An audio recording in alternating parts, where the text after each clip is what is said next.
Olá, boa tarde, que alegria estar na sua companhia, começando esta semana, segunda-feira, 24 de outubro, estamos ao vivo para todo o Brasil, esse é o programa A Vida em Foco, nas suas tardes, aqui pela TV Evangelizar, mais de 1.200 cidades nos acompanhando neste momento, e vamos falar hoje sobre a Pastoral da Pessoa Idosa, está completando 18 anos de missão, olha isso, hein?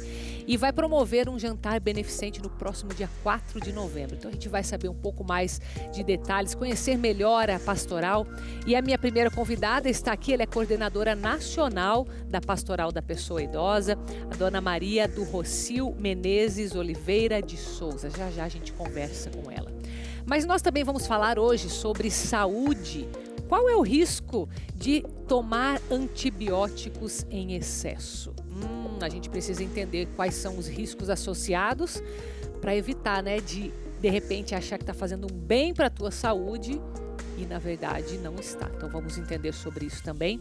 E você vai ver várias mensagens muito bonitas que foram preparadas por estudantes do Noroeste do Paraná, levando esperança para as pessoas. Você vai acompanhar comigo. E tem muito mais. Está começando o programa A Vida em Foco.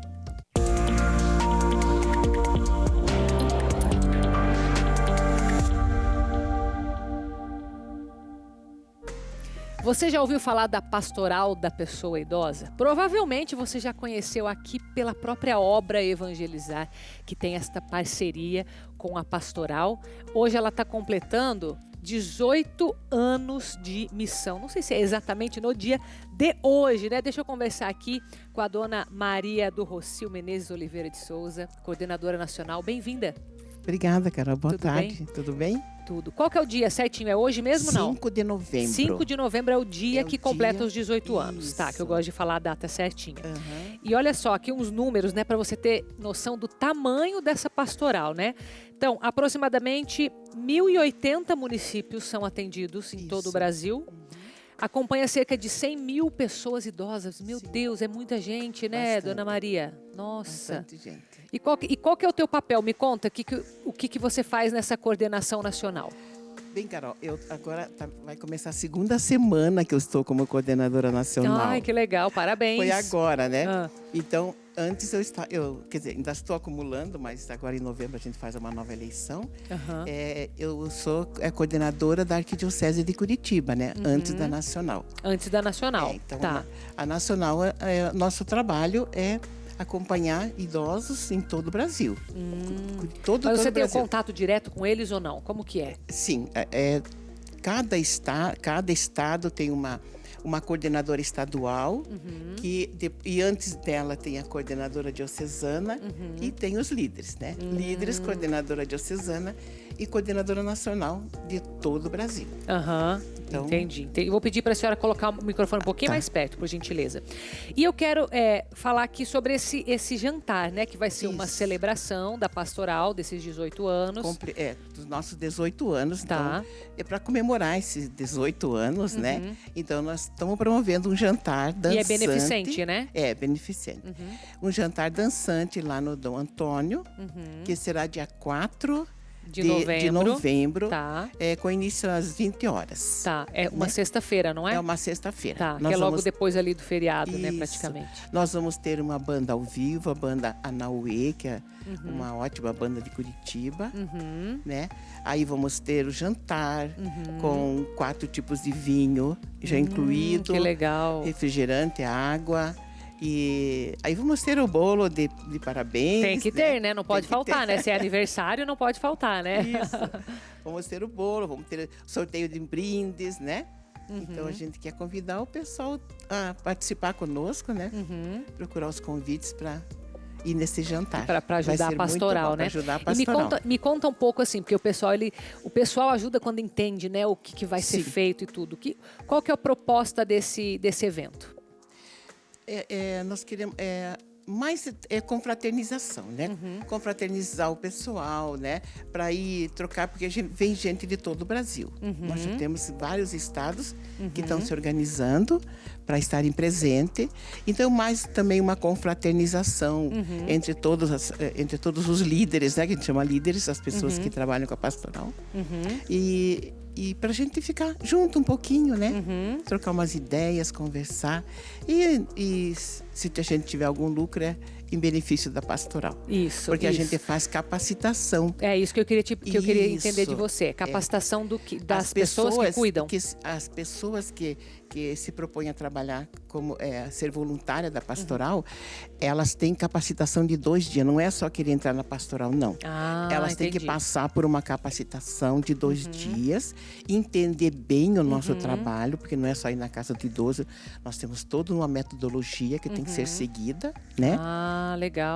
E daí, sim, depois deles formados, aí a gente encaminha para os idosos, para fazer visita aos idosos. Que legal. Interessante, né? Porque às vezes pensar, porque tem voluntários trabalhando, mas eles são capacitados para ter essa questão profissionalizante. Sim. Legal. Muito bom, muito porque bom. a gente tem uma metodologia a seguir, né? Então, tem que cumprir essa metodologia, senão não Com tem. certeza. Não é só chegar na Segurança, né, casa... para os Sim, idosos. com certeza. Dona Maria, e como que é o dia a dia, assim, da pastoral? Como que é conduzido essa rotina com os idosos? Qual que é o trabalho feito, assim? Dá uma visão pra gente. Então, os coordenadores de paróquia, né, têm os seus líderes, né? E esses líderes, mensalmente, a gente vai na casa do idoso. E não é só uma vez aquele idoso, é para sempre que a gente acompanha. Mensalmente, a gente acompanha. E daí, eles depois fazem reunião mensal para trocar ideia como que foi as visitas, né? Temos reunião mensal e temos reunião com os coordenadores de paróquia, né? Então, é o coordenador de paróquia que conduz os líderes que vão à casa dos idosos, né? E eles têm um ritual, uma rotina para seguir na casa dos idosos? Sim. Ou é uma coisa mais livre? Como que é? Não, então, dentro da nossa metodologia. Isso. Então, o nosso trabalho é ouvir os idosos, promover a dignidade deles, levar o amor de Deus para eles, ler Bíblia, ou o que eles querem. Então, porque aí a gente fica à disposição do idoso. Então, o nosso trabalho é ir lá, ouvir. Tem muitos idosos que estão sozinhos, que precisam do nosso carinho, do nosso amor. Tem idosos que moram sozinhos ou não, que vocês visitam? Muitos. Olha muitos. só. E tem aqueles que também moram com uma família ou Moram não? com a família. Tem os 2 casos. Tem os 2 casos. Aham. Nós temos os 2 casos, sim. Interessante. E também tem a questão de doação de alimentos ou não? A gente, quando ganha alimento da Evangelizar, a gente distribui. Porque nós temos muitos idosos carentes. Tem os idosos carentes. Muitos idosos carentes. Então, quando a Evangelizar faz promoção, a gente ganha os alimentos e a gente distribui para todos os líderes para levar nas casas aonde mais necessita. E daí nessas visitas eles levam. Aí eles levam. Até fora de até visita. Fora de visita. A hora que tem, eles sabem que aquela família precisa, aí eles levam.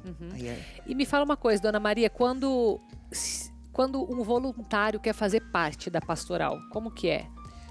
Ele pode procurar a paróquia, né? A própria paróquia dele. A própria paróquia dele. Se a paróquia não tiver ali, porque a gente não tem todas Curitiba ainda, né? Temos muitas paróquias a alcançar, né? Então, ele procura a paróquia, e daí, se a paróquia não tem, ela indica, ou então a pastoral da pessoa idosa, né? Nós temos o telefone 3076 6529. Pelo telefone lá nós também eles podem ligar. Informação e orientamos tudo como deve ser. Legal, muito bom.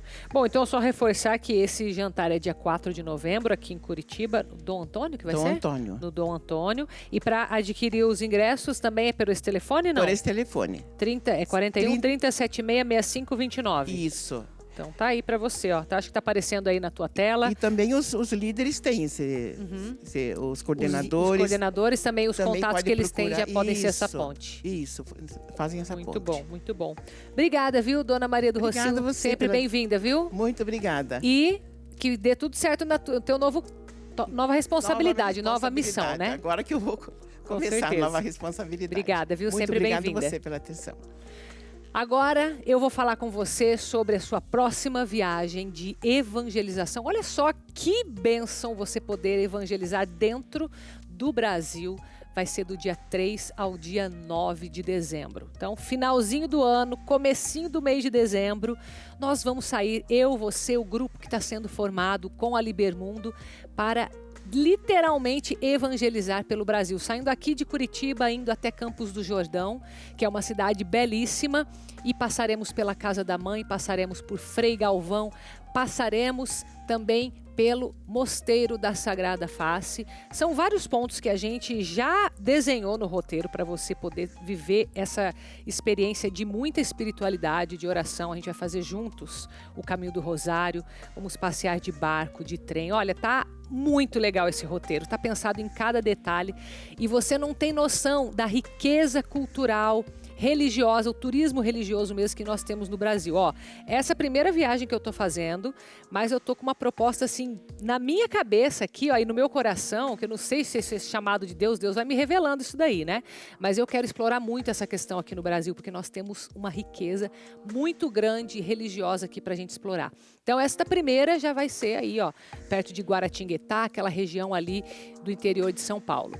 Você pode vir comigo, tem o telefone aí para você pegar mais informações, 419-9965-0377. Aproveita, manda lá uma mensagem para eles no WhatsApp, pede o roteiro, tá lá prontinho para você se programar e vir comigo este ano ainda, tá?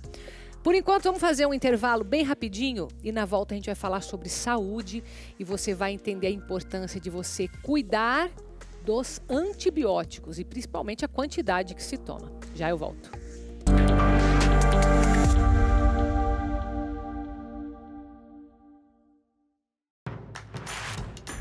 Não perca mais nenhum vídeo da TV Evangelizar. Inscreva-se agora.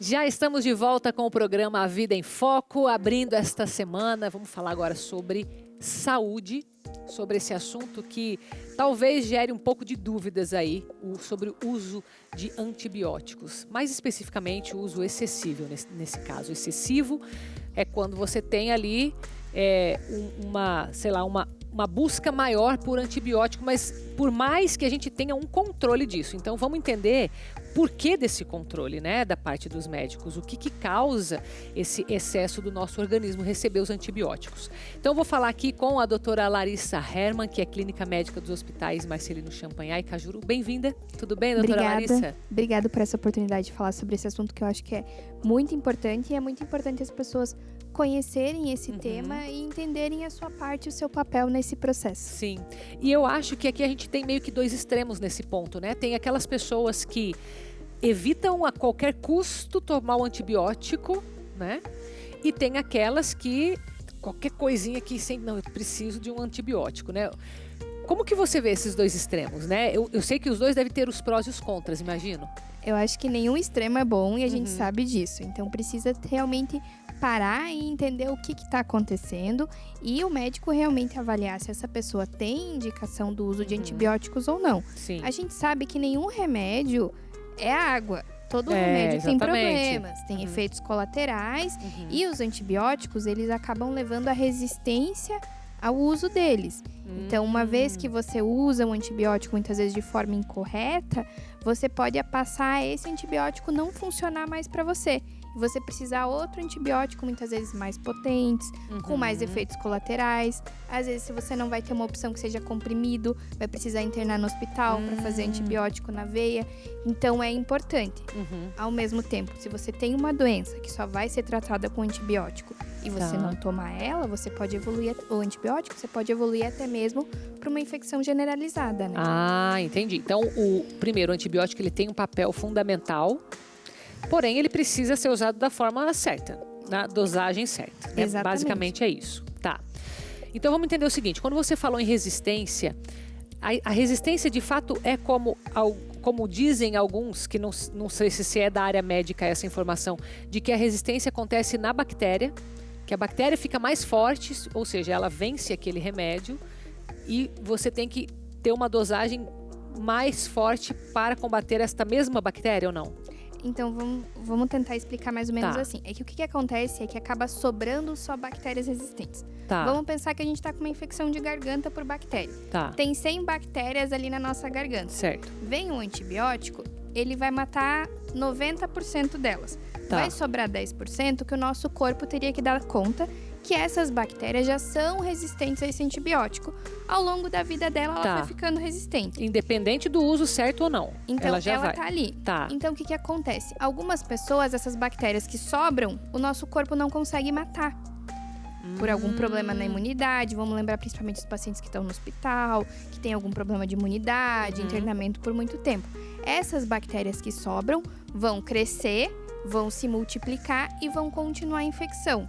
O que vai acontecer? Eu usei o antibiótico A, ele não vai mais funcionar. Vou precisar passar para o antibiótico B. Tá. Normalmente, o antibiótico B, em vez de ser um tiro localizado, vai ser Tá. uma bala de canhão. Logo, vai trazer mais consequências ruins. Ah, entendi. Então, mexe no organismo da pessoa mesmo. É o Sim. organismo que fica... Então, uma outra pergunta com relação a isso. O antibiótico em si, ele baixa a imunidade ou não? Na verdade, não. O que acontece é que o antibiótico mexe com as bactérias que tem no nosso corpo. Ele não Tanto consegue... aquelas boas quanto as ruins, né? Exatamente. Então, muitas pessoas tomam antibiótico, depois tem diarreia. Por quê? Porque mexeu bagunça com a fora do flora. intestino. Uhum. Então, tudo isso. Quanto mais você usa antibiótico, mais bagunçado isso fica. E isso atrapalha o funcionamento do seu organismo. Tá. Então, quando você for usar o antibiótico, a gente tem que pesar qual que é o risco, qual que é o benefício. Se você tem uma infecção que você tem que usar mesmo antibiótico, tem que tomar, porque vai ser pelo teu benefício. Agora, assim, não dá pra chegar... Algumas vezes as pessoas chegam no médico já querendo o antibiótico. Sim. E às vezes até escolhem o antibiótico que quer. Então, Acontece isso também, né? Acontece isso também. Eu Aham. entendo que é muito ruim ficar doente. E a infecção viral, a gente não tem um antibiótico para tratar. É o nosso corpo que vai se recuperar. E a gente precisa de paciência e tempo. Aquela canja de galinha, aquele repouso Sim. que a gente sabe, mas que nem Ou sempre seja, é fácil. quando um médico indica um antibiótico, é porque ele já detectou que tem uma bactéria ali. Ele não vai indicar se tiver um vírus. Exatamente. A ideia é que os médicos indiquem antibiótico só quando tem uma infecção por uma bactéria. Às vezes o médico pode não ser o caso e ser por um vírus, pode. Mas a ideia é que a gente só indique quando a infecção é por bactéria. Porque o antibiótico só vai matar a bactéria. Ele tem essa função mesmo. Essa função então, dele. não então se por acaso se toma em uma situação viral, se toma o antibiótico, ele não vai fazer efeito nenhum. Não vai fazer efeito nenhum. Tá. E aí, qual que é o problema? A gente vai ter os efeitos colaterais ruins dele. Sim, porque daí você vai mexer de qualquer jeito com as bactérias boas que estão ali, que moram no nosso corpo, Sim. né? E aí por aí vai. Aí vai naquele ciclo E aí que você vai gerar explicou. essa confusão. Entendi. Então, é muito importante que a gente, quando o médico receitar o antibiótico, tomar o antibiótico certo. Então, às vezes, antibiótico é de 6 em 6 horas, que fica difícil de lembrar. Então, tentar colocar o celular para despertar. É importante respeitar essa hora? É importante respeitar essa A hora. hora exata, que geralmente A é hora o quê? De exata. 12 em 12 horas, ou de 6 em Isso, 6, de seis enfim, em de 8 em 8. 8. Exatamente, vai variar com qual antibiótico você está tomando esse intervalo. E é muito importante que você tome corretamente nesse intervalo, porque é o tempo que o antibiótico realmente vai estar matando a bactéria. Então, se você vai atrasando, vira uma bagunça e ele não funciona mais. Ah, E se o médico deu antibiótico por 5 dias, é para tomar por 5 dias. Deu por 7 dias, é para tomar por 7 dias. então a é gente- importante respeitar o horário e o tempo, porque em 3 dias o antibiótico já fez o efeito em termos de sintoma, geralmente. Exatamente. Aí a pessoa tende a querer parar, ou vai diminuindo, ou vai esquecendo, aí é um problema. Aí é um problema, porque daí vai sobrando só aquelas bactérias que são resistentes e aí elas vão crescendo cada vez mais. Elas continuam crescendo. A próxima infecção pode ser que você tomando um antibiótico comprimido não consiga mais tratar. Precise de um antibiótico na veia. Ou seja, quando se toma de forma errada esse antibiótico, pode ser que ele tenha uma cura naquela doença ali, pode ter resolvido. Mas na Mas próxima... na próxima já não vai fazer efeito, é isso? Exatamente. Ah. Além disso, as nossas bactérias, de alguma forma, a gente transmite uma bactéria para outra. Então, quando a gente convive no mesmo ambiente, as pessoas podem passar essas bactérias resistentes para outra. Então, vamos pensar assim, você tem às vezes um familiar em casa que está fazendo um tratamento oncológico, que tem uma imunidade mais baixa, está com algum problema de saúde. Se você não cuida de você de forma correta, você pode acabar passando para ele. Sem falar na contaminação de água, esgoto, tudo isso é um problema bem complexo. É um problema coletivo. Coletivo, com certeza. A gente não pode pensar só na nossa saúde. Precisa pensar na saúde de todos. Entendi. Com relação ao tempo entre um antibiótico e outro. Ah, tá, a pessoa teve ali a dor de garganta, como você trouxe, fechou o ciclo, sarou. Quanto tempo depois ela vai poder tomar o mesmo antibiótico se ela tiver uma outra dor de garganta ou, sei lá, outro caso que seria o mesmo antibiótico? Então, vai depender muito se a gente achar que é aquela mesma infecção que deu uma diminuída e voltou, ou se é uma nova infecção. Então, cada caso vai ter um tempo específico. Não tem como dizer assim, passou 15 dias, pode usar o antibiótico de novo. Vai variar de pessoa para pessoa. Mas então, com base nisso que você está falando, é importante que o mesmo médico dê o segmento para esse paciente. Isso, ou um médico que tenha acesso ao mesmo prontuário, então que tenha descrito o que foi que aconteceu, ou que, por exemplo, a pessoa lembre qual foi o antibiótico que tomou, por quanto tempo tomou. Isso já ajuda bastante. Então é interessante anotar isso daí. Isso, ou guardar a receita, né? Entendi. Ou guardar receita. Porque vamos combinar que nome de antibiótico, nome de remédio nunca é muito bom, né? Não dá, eu não guardo. Isso daí eu deixo pro médico guardar mesmo. É sempre os nomes estranhos, né? Então, guarda a receita e aí quando você for no médico, leva, que já vai facilitar muito o nosso raciocínio de pensar se precisa usar um antibiótico diferente ou se a gente ainda pode tentar com o mesmo. Agora, dá pra, só visualmente falando, entender qual que é o tipo de bactéria que tá ali ou não? Não. Tem que fazer um exame mais específico daí, né? Na verdade, assim, muitas vezes a gente faz o que a gente chama de tratamento empírico. A gente não consegue dizer exatamente qual que é a bactéria que tá ali. Mas pelos estudos, a gente sabe qual que é a família de bactéria, qual antibiótico que mata. Tá. Então, a gente faz um tratamento primeiro baseado nisso. Tá. Se não respondeu, aí a gente vai procurar uma cultura, que a gente chama. Que é o exame que a gente identifica a bactéria. E além de a gente identificar a bactéria, a gente consegue identificar quais antibióticos que matam essa bactéria. Isso acontece muito com o exame de urina. Tá. Quando a gente coleta cultura de urina. A gente consegue saber qual que é a bactéria e aí a gente já testa. Se tem bactéria na urina, quais os antibióticos que vão matar essa bactéria. Interessante. No hospital, a gente acaba fazendo isso também com sangue. Tá. Então faz essa cultura. Com aspirado traqueal, que é a secreção do pulmão. Tá. Às vezes, quando tira algum líquido da barriga, ou quando faz uma cirurgia, casos específicos, não? tira osso. Isso é mais específico. Não mas dentro do pra ambiente... qualquer dor de garganta que aparece. Não, isso é mais do ambiente hospitalar, vamos pensar assim. E porque de daí é mais infecções crítico, mais né? diferentes, assim. Dor de garganta normalmente entra nesse pacote de amidalite, que a gente faz esse tratamento com base nas informações que a gente já tem. E aí o problema é, conforme vem crescendo a resistência, vai sobrando menos antibióticos mais fáceis de usar para mim poder tratar essa dor de garganta em casa. Entendi. Então, o que você considera que seria o ponto ideal? Falando dessas doenças aí, de criança, né? A criança tá com uma dor de garganta, sei lá, daí o pai abre, olha a garganta, vê se tem alguma coisa para saber se vai precisar levar no médico hoje ou amanhã ou daqui 3 dias, né? O que você diria com relação a esse pré-diagnóstico aí que os pais fazem, né? Que não vai levar uma automedicação, porque o Brasil é bem restrito à questão de antibiótico. Mas a gente ainda vê, assim, o antibiótico do vizinho, do primo, do amigo. Ainda tem alguns casos que conseguem. Ainda tem alguns casos que conseguem. Isso é extremamente perigoso. Principalmente porque, por causa da resistência a antibióticos e, além disso, tomar remédio sem a orientação médica, às vezes você pode ter alergia, pode ter algum efeito colateral. Então, para pensar assim, com as crianças que começa na escola, tem muita infecção. Lembrar que febre não é sinônimo de infecção por bactéria. Tá. Então, o vírus também faz febre. E, normalmente, a gente te orienta a observar 24, 48 horas. Então, se a criança, tá fazendo a febre, fora da febre, ainda tá bem, tá ativa, tá conversando, tá comendo, na hora da febre fica mais quietinha, isso é normal. passou 48 horas, isso está continuando, aí é muito importante buscar ajuda médica. É esse o tempo que eu queria entender. 48 horas no máximo. Isso. Até uma criança que não tenha febre, se tá vendo que tá evoluindo esse quadro, aí tem que ver o que é. Porque o corpo não vai combater sozinho aquilo ali. Aí é importante a avaliação médica para tentar detectar algum sinal de alerta para precisar entrar com antibiótico naquele momento, ou se vai precisar entrar com remédio antiviral, por exemplo, o Zetamivir, que combate o H1N1. Então, a gente vai ter essa avaliação médica. Então, é bem importante. Agora, por exemplo, se já começa o quadro com a criança, mesmo fora da febre, muito prostrada, não aceitando líquidos, você vê que ela está muito diferente do normal dela, vale até levar para o médico antes dessas 48 horas. Entendi. Mas lembrar de evitar ao máximo a automedicação. Sim.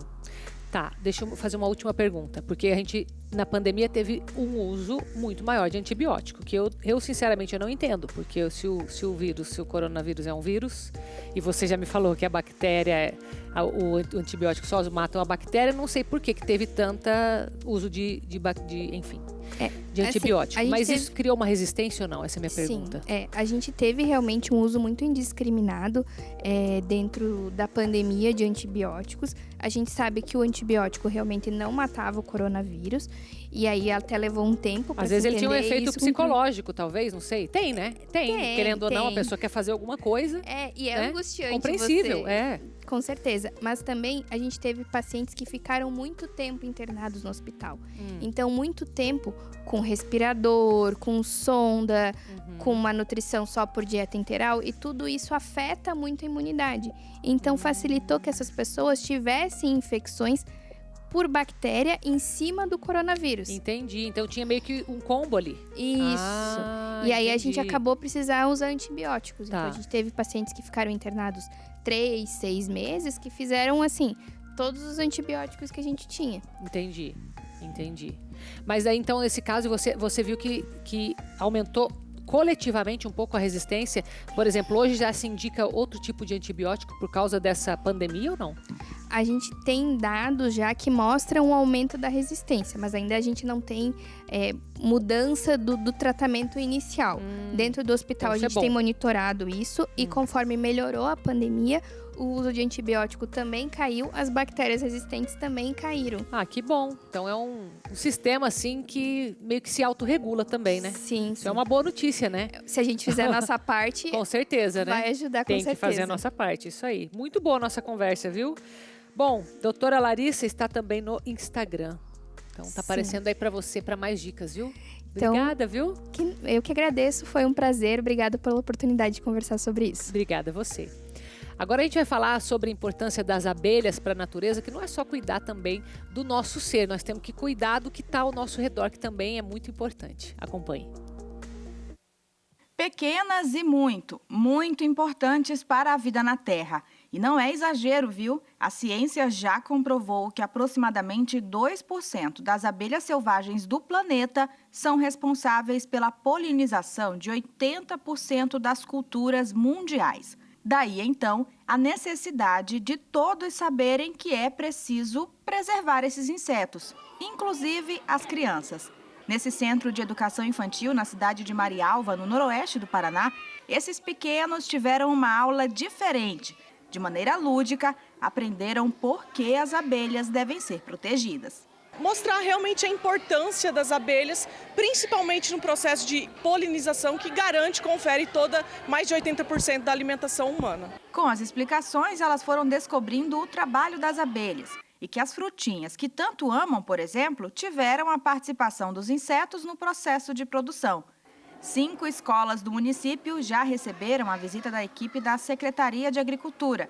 E a ideia é levar o projeto para todas as instituições de ensino da cidade. Formar ideias novas e, com isso, a gente pode polinizar essas ideias com as crianças, que é o nosso futuro aí para frente. Ao final da atividade, as crianças se divertiram com a roupa de apicultor e mostraram que, mesmo tão pequenas, aprenderam a lição.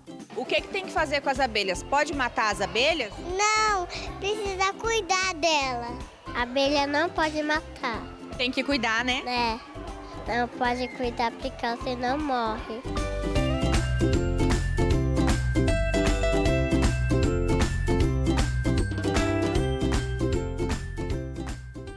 Então você viu que é muito importante a gente estar pronto para ensinar, inclusive, as crianças, né? Porque eles vão depois multiplicar isso daí e cuidar da natureza, que muito adulto não cuida não, né? Mas a gente está aprendendo também, né? Olha só, depois do intervalo, vamos ver. Não é depois do intervalo que eu vou chamar agora, né? Tô com as minhas fichas tudo trocadas aqui, gente. Depois do intervalo, você vai ver uma mensagem que é muito bonita, que foi preparada por estudantes de Maringá e que quiseram levar, assim, uma esperança através dessa mensagem. Depois eu volto, você vai ver.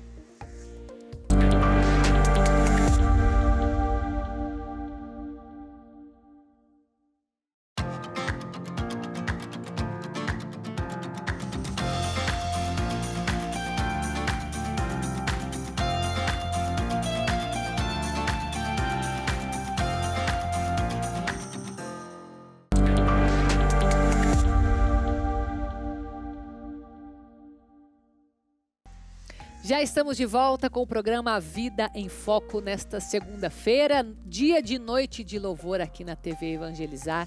A partir das 18h30, 6h30 da tarde, você já pode acompanhar a este nosso Tu És o Centro, esse nosso grupo de oração nacional. Olha lá, você está vendo os nossos convidados de hoje, Padre Mateus Reus e Marisa Graneiro, que é pregadora da Renovação Carismática de Maringá. Então você pode vir até o auditório Jesus das Santas Chagas, que fica aqui anexo à TV Evangelizar, ou acompanhar aí no conforto do seu lar, fazendo esse momento de oração profunda com a gente em todo o Brasil. Dia de noite de louvor, então, 6h30 da tarde. Agora sim, quero compartilhar com você esse movimento do bem que levou muita esperança para as pessoas. Foi uma iniciativa de crianças da cidade de Maringá que resolveram fazer esse mutirão para levar mensagens. Olha que bonito isso que eles fizeram. Acompanhe comigo. Imagine que você está numa parada de ônibus, preocupado, cansado, angustiado e se depara com um simples cartaz com um QR Code que vai te direcionar para um áudio que pode mudar o seu dia. Eu também rezo e torço por você. Que você sinta dentro do seu coração que existem pessoas que te amam e que sua vida é importante para alguém, e principalmente para Deus. Esse é um dos áudios gravados por alunos dessa turma do 3º ano do ensino fundamental deste colégio em Maringá, no noroeste do Paraná. Eles tiveram a ideia de compartilhar dicas de boas ações, atitudes positivas e sugestões simples para melhorar o dia de quem ouvisse as mensagens. Desde março a gente está o quê? Fazendo desenho, montando slogan, gravando com as crianças as mensagens que eles fizeram antes com seus familiares. E depois nós fomos ao estúdio do colégio e gravamos com essas vozes, né? Cada um ficou com a responsabilidade de escrever um pequeno texto, tarefa que eles levaram para casa e fizeram junto com as famílias. Depois, a turma foi para o estúdio da escola gravar. Você não precisa ser rico ou rica para ser feliz. Basta ter a coisa principal da vida, o amor. E para que as mensagens chegassem ao maior número de pessoas, eles receberam cartazes para espalhar na escola, no bairro onde moram e em locais de grande circulação. E não demorou muito para começarem a receber mensagens de agradecimento. Mais de 200 mensagens nós estamos recebendo até hoje, porque são mensagens que impactam, né, a vida daquelas pessoas no dia a dia, naquilo que ela está querendo receber numa mensagem motivacional que muitas vezes você não escuta de uma pessoa que está ao teu lado, mas de uma criança pura, inocente, escutar uma mensagem que você pode ser feliz, que você deve ser feliz e que você pode fazer a diferença na sua vida, é algo que você pode mudar. Além do aprendizado pedagógico, os alunos puderam compreender que com gestos simples é possível ajudar quem está perto ou longe, que as palavras têm poder e o principal, que não existe idade para praticar o amor ao próximo. Eu me senti feliz, por causa que se a gente tivesse esperado para receber, a gente não receberia tantos que nem a gente recebeu. O importante é que elas fiquem bem. O importante é que elas fiquem felizes, que o dia delas melhore cada vez mais. Por isso, meu amigo, tenha fé. Deixe, invente, faça sua vida. é diferente. Viu como que forma mesmo uma espécie de corrente do bem com uma pequena atitude. Inclusive tem um filme que eu assisti, olha, faz uns anos já, que se chama A Corrente do Bem. E não sei se você já teve oportunidade de assistir. Ele é bem antigo, mas vale a pena, viu? Ele conta como que uma ação que você tem do bem para o outro pode ser multiplicada dentro de uma sociedade. É bem interessante, viu? Se você quiser procurar esse filme aí e assistir. Agora vamos falar sobre benefícios do tomate para a nossa saúde. Principalmente eu sei que é para a saúde dos homens, viu? Acompanhe. Ele ficou com fama de vilão por causa do preço, mas de vilão não tem nada. Quando o assunto é saúde, o tomate é o mocinho da história e nós vamos provar. Por isso, nós vamos conversar com quem entende do assunto. A Simone é nutricionista e vai explicar pra gente por que ele é tão importante na nossa alimentação. Simone, quais são as principais características do tomate? Então, Fabiana, o tomate, na verdade, é um fruto, né? Porque ele tem características biológicas de crescimento de um fruto, mas ele é consumido como um legume. Ele é rico em vitamina C, vitamina A, vitamina K, potássio e licopeno. Tem função diurética, antioxidante e anti-inflamatória. E todas essas funções refletem no bom funcionamento do nosso organismo e até previnem doenças. O principal benefício, que é bastante conhecido, é a prevenção do câncer de próstata, devido a ser rico em licopeno, que é um potente antioxidante. Ele atua inibindo a proliferação das células tumorais no nosso organismo. Ele atua na promoção da saúde dos olhos, da pele, do cabelo, dos ossos, prevenção de doenças cardiovasculares como infarto do miocárdio, aterosclerose. Ele também atua na prevenção da diabetes por ser rico em fibras solúveis. E opções não faltam. Tem tomate para salada, para fazer molho e também aquele menorzinho, conhecido como cereja. Todos fazem bem para a saúde, desde que consumidos corretamente. O ideal são 100 gramas por dia, sem descartar a pele e nem as sementes. E na hora de preparar, tem uma forma que garante ainda mais benefícios. O tomate ele pode ser consumido na sua forma crua, refogado, cozido, assado, em formato de molho, geleia, sopas. Mas quando nós tratamos ele termicamente, nós disponibilizamos em torno de 8 vezes mais de licopeno nesse tomate tratado termicamente. Só para você ter uma ideia, em 100 gramas de tomate cru, nós encontramos mais ou menos de 2 a 3 miligramas de licopeno. Em 100 gramas de um tomate tratado termicamente, ele passa para mais ou menos 20 miligramas de licopeno. E atenção, a nutricionista alerta que o tomate nunca deve ser consumido verde, porque se torna tóxico. Então, é só escolher os mais vermelhos, maduros na medida certa e usufruir dessa delícia. Mas é claro que com o preço nas alturas, não podíamos deixar de perguntar, será que o tomate tem substituto? Quando a gente fala de determinadas características como o licopeno, o tomate é um dos alimentos mais ricos mesmo nesse antioxidante. Mas a gente leva em consideração a cor dos alimentos quando a gente procura determinadas vitaminas, tá? Então, todos os alimentos que são dessa coloração vão normalmente ter essas mesmas vitaminas disponíveis. Caro ou barato, não importa. A dona Marlene sabe o quanto o tomate faz bem para a saúde e não troca ele por nada. Eu acho que é uma salada que eu adoro, então... alface, rúcula, todas essas coisas eu uso, né? Couve, vagem. Tomatinho insubstituível. É insubstituível. Você viu que o preço do tomate que foi mencionado ali na frente, às vezes é um problema para a gente deixar de consumir um fruto, como você aprendeu, tão saudável. E sabe por que isso acontece? Porque muitas vezes falta informação do clima, porque aí não tem como o produtor rural entender o que vai acontecer e acaba tendo perda. E é exatamente sobre isso que eu quero falar, sobre essa importância de tecnologia e informação do clima para a nossa agricultura. Acompanhe. O cultivo de alimentos depende muito das condições climáticas que influenciam na maior ou menor produtividade da plantação. Ter acesso a informações de confiança permite que o produtor faça o melhor planejamento para garantir o sucesso de uma safra. Para auxiliar produtores, a Cocamar, Cooperativa Agroindustrial, implantou aparelhos como esse, pequenos, mas que fornecem dados precisos e fundamentais para o homem do campo. A Cocamar começou esse projeto em 2020, né?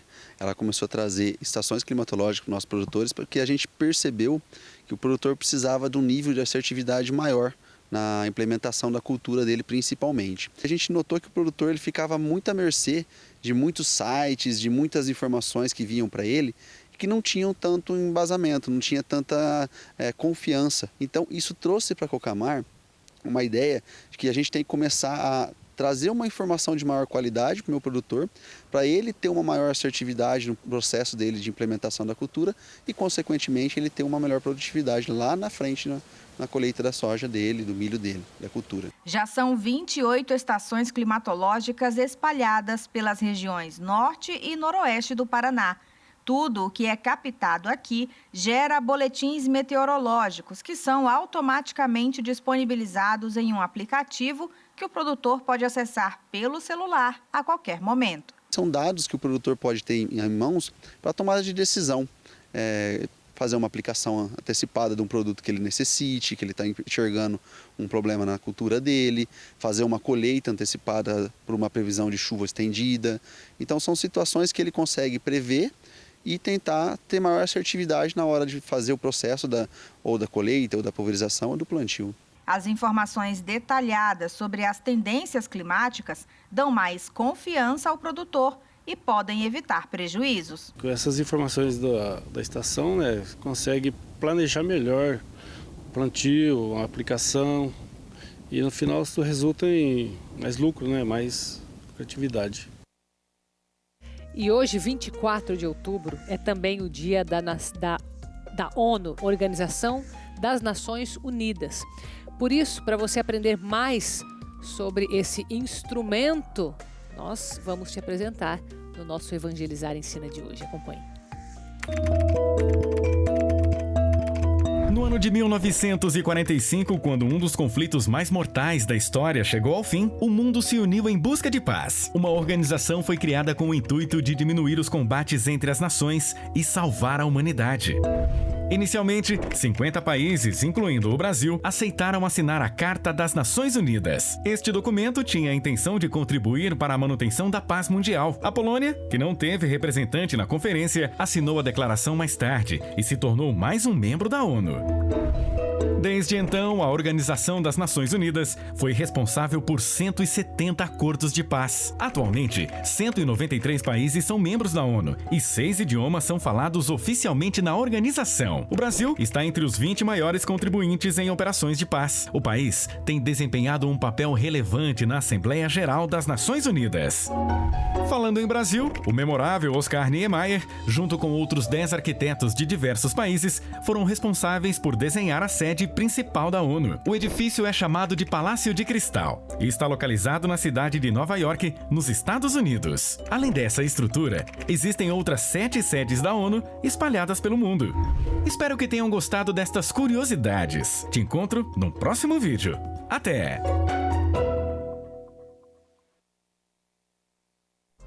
E por hoje é isto, mas amanhã eu volto com muito mais aqui no programa A Vida em Foco.